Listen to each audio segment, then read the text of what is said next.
امام نظار علیہ السلام قاہرہ میں پیدا ہوئے۔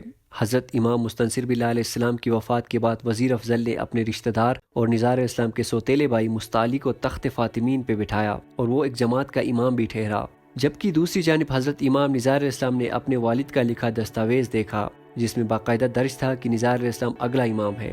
وزیر افضل امام نظار علیہ السلام کے دشمن تھے، اس کا ذکر ابن اسیر جلد نمبر 10 میں بھی آپ کو ملے گا۔ اس کے علاوہ آپ پڑھے ابن خلدون جلد نمبر 4۔ اس کے مطابق وزیر افضل نے مستعلی کی پھوپھی کو بھی ساتھ ملا لیا تاکہ ان کا دبدبہ قائم رہے اور نظار علیہ السلام اکیلے پڑ جائے۔ جب خبر پہنچی کہ مستعلی امام بنا تو نظار علیہ السلام، اسماعیل اور ان کے جو دوسرے بھائی عبداللہ تھے وہ حیران ہو گئے۔ وزیر افضل نے ان کو بلا کے کہا آ جاؤ مستعلی کی بیعت لے لو، جس پہ امام نظار علیہ السلام نے کہا میری جسم کی بوٹیاں اڑا دی جائے تب بھی میں بیعت نہیں کروں گا، کیونکہ میرے والد کا میں جانشین ہوں اور میرے پاس میرے والد کی تحریر موجود ہے۔ امام نظار علیہ السلام یہ کہتے ہوئے سکندریہ چلے گئے۔ سکندریہ جانے کے بعد آپ نے جب تحریر ان کو دکھائی اور ان لوگوں سے بات کی تو اس کے حاکم ناصر اللہ نے امام علیہ السلام کی بات سنی اور فوراً بیعت کر لی۔ اس کے علاوہ اسکندریہ کے لوگوں نے بھی امام علیہ السلام کی بیعت کی۔ ادھر حسن صبا کو جب پیغام ملی کہ امام مستنصر باللہ علیہ السلام وفات پا چکے ہیں اور فاطمین تخت پہ مستعلی بیٹھا ہے، تو سیدنا حسن صبا نے کہا مجھے امام مستنصر باللہ علیہ السلام نے فرمایا تھا کہ نظار ہی تمہارا اگلا امام ہوگا، پتہ کرو کہ میرا مولا نظار کہاں ہے۔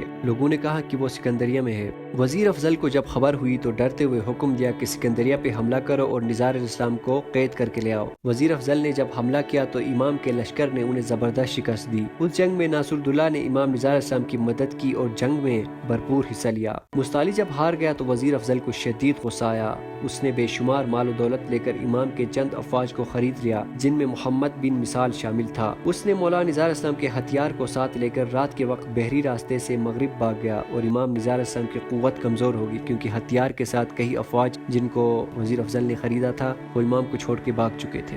حسن صبا کو جب علم ہوا تو قلعہ الموت کو اپنی حکمت عملی کے تحت قبضے میں لے لیا، مگر کیا دیکھتا کہ قلعہ خستہ حالی کا شکار ہے، نہ وہاں پانی ہے نہ کھانے کو وافر مقدار میں خوراک موجود ہے۔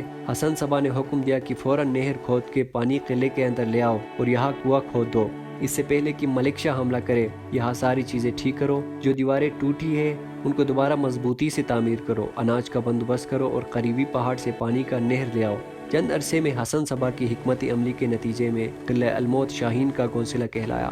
عورتوں کے ساتھ حسن صبا کی اپنی بیٹی اور بیوی بھی کام کرتی تھی، یعنی حسن صبا بادشاہ نہیں بلکہ ایک لیڈر تھے، اس لیے وہ ہر کام میں خود بھی پیش ہوتے تھے۔ ادھر حسن صبا مصروف تھے کہ ادھر وزیر افضل نے حملہ کرتے ہوئے مولا نظار علیہ السلام کے ساتھیوں کو شکست دی، یعنی ان کی تعداد کم تھی تو امام علیہ السلام کو قیدی بنا کر قاہرہ لے آیا۔ اس قاہرہ میں جو کبھی مولا نظار کے جد امجد امام منصور، امام معیز، امام عزیز، امام حاکم بھی امر اللہ علیہ السلام کے زمانے میں ان کی ملکیت ہوا کرتی تھی، آج ساتھیوں کی غداری کی وجہ سے مولا نظار علیہ السلام قاہرہ میں قید تھے۔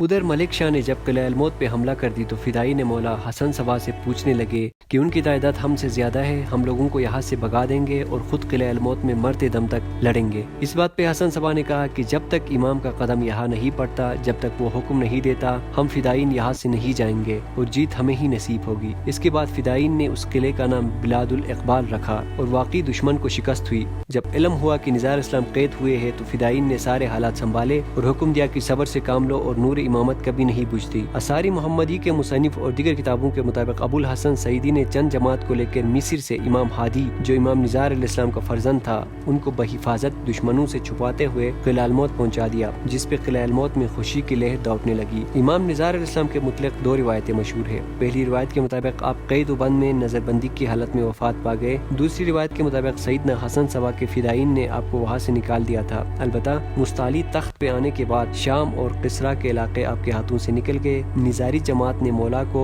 قید کرنے پہ کھلم کھلا اعلان علیحدگی اختیار کی اور غم و غصے کا اظہار کیا۔ جب مستعلی وفات پا گیا تو ان کا نائب ان کا بیٹا الامر قرار پایا، جس کے دور میں وزیر افضل نے اپنی منمانی کی اور اس بنا پہ جو ہے نا بعض روایتوں کے مطابق الامر نے وزیر افضل کو قتل کر دیا اور کچھ عرصے بعد امر بھی جو ہے نا وہ کسی کے ہاتھوں مارے گئے۔ تو اس کے حوالے سے ہم ان کے کتابوں سے ریفرنس بھی دیں گے آپ کو تاکہ کچھ زیادتی نہ ہو۔ اپنی کتابوں سے ہی ہم نہ کریں گے بات، ان کی کتابوں سے بھی کچھ باتیں کریں گے کہ وہ اس حوالے سے کیا کہتے ہیں۔ تو اس کے علاوہ جو ہے نا امام نظار علیہ السلام جب وفات پا گئے تو قلعہ الموت میں ان کا بیٹا امام ہادی علیہ السلام اگلے امام بنے، تو اس حوالے سے ہم ڈیٹیل میں آگے بات کریں گے۔